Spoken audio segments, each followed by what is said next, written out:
Reculer pour ne pas affronter l'adversaire. 退避三舍。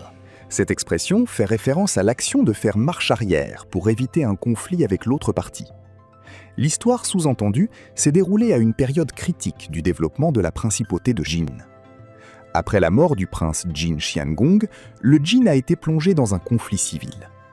Chong'er, le fils de Jin Xiangong, qui était en exil depuis longtemps, espérait revenir au Jin avec l'appui d'une puissance extérieure. Lorsqu'il arriva dans la principauté de Chu, le prince Chu Chengong l'accueillit avec vénération et organisa un banquet en son honneur. Au cours du repas, le prince de Chu lui demanda « Comment me remercierez-vous un jour si vous retournez au Jin ?»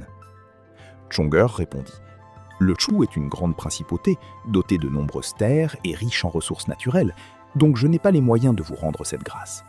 Mais si vous insistez pour obtenir une récompense, j'ordonnerai à l'armée du Jin de reculer de 3 chais pour ne pas vous affronter lorsqu'il y aura une guerre entre le Jin et le Chu.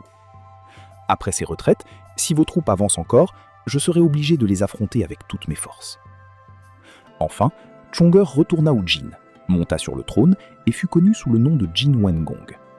2 ans après être arrivé au pouvoir, il participa à la bataille de Chengpu, qui opposa le Jin et le Chu.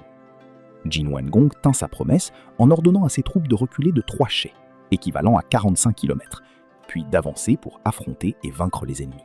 Cette victoire porta le Jin au sommet de sa puissance.